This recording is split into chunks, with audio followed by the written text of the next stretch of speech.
Nós poderíamos dizer que existe alguma correlação da paralisação de caminhoneiros no Chile nos anos 70 com a de agora? Sim. Vamos falar primeiro da história do Chile, depois a gente vem para o Brasil. Então, no Chile, nós tivemos duas paralisações.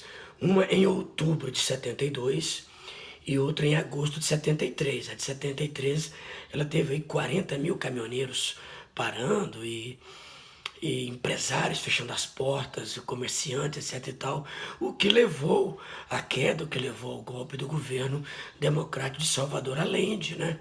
Levando Salvador Allende ao suicídio, bombardeio do Palácio de La Moneda, e etc e tal. Claro que lá teve o apoio dos Estados Unidos, da CIA, organizações terroristas do Chile, como é o caso da Pátria Liberdade, com tendências nacionalistas e neofascistas. Claro, isso liderado pelo Augusto Pinochet, que acabou depois se proclamando presidente. Então, o Chile já passava por uma situação problemática, uma economia difícil, uma economia complicada, e aí, com a crise dos caminhoneiros, a coisa piorou. Só que lá no Chile foram 26 dias de paralisação, né? Muito longe do nosso aqui no Brasil, são 8 dias de paralisação. Então, há uma relação? Há. Algo parecido? Sim. Havia insatisfação do povo chileno e aqui do povo brasileiro? Sim.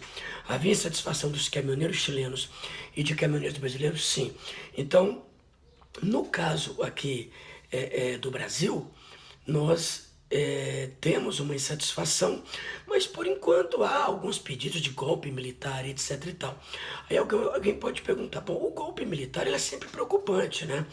Quem não conhece, que leia a história, mas a ditadura de Augusto Pinochet foi algo boçal, algo inconcebível, né? Então não é algo que sente saudade nem no Chile, nem em lugar nenhum do mundo. Os caminhoneiros têm força? Tem. Na França também, quando há paralisação dos caminhoneiros, de fato, também para tudo, há uma grande preocupação. No caso do Brasil, o governo brasileiro já está cedendo, já está conversando, já está negociando. Agora, alguns alunos me pediram para falar sobre a questão da ditadura militar, porque nem eles sabem ao certo se são a favor ou contra. Bom, quando um jovem pergunta para mim se deve voltar à ditadura militar, aí eu tenho que dar uma aula para ele de história do Brasil, né? Embora eu seja geógrafo. Então eu vou falar de 64 a 85. Você teve 5 presidentes no regime militar e uma junta militar no meio, né? Então você teve Humberto de Alencar Castelo Branco, ele que é cearense.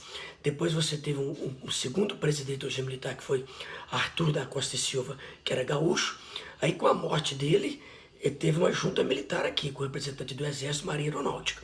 Depois você tem o gaúcho Emílio Garças Médici, você tem outro gaúcho, que é o presidente Ernesto Geisel, e você tem um carioca, geógrafo, torcedor do Fluminense, que é o último presidente do regime militar, que é João Batista Figueiredo. E aí eu vou falar dos porões da ditadura, da violência, da falta de liberdade de imprensa, da falta de representatividade de sindicatos para trabalhadores, da falta de representatividade política, inclusive, da falta de transparência em caso de corrupção, da falta do respeito dos direitos humanos, da questão da prisão, da tortura, da morte, ocultação de cadáver. Eu conto tudo para ele.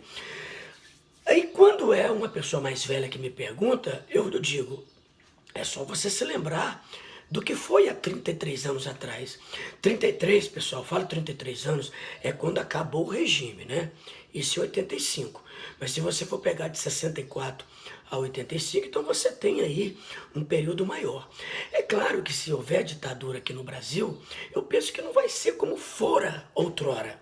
Agora tem internet, agora tem redes sociais, agora, querendo ou não, dentro do próprio regime militar, tem aqueles que são contra o regime militar. Então eu deixo para vocês decidirem. É uma situação que vocês devem decidir, ok? Poderemos falar mais sobre o tema, sobre o assunto. Um abraço e até a próxima.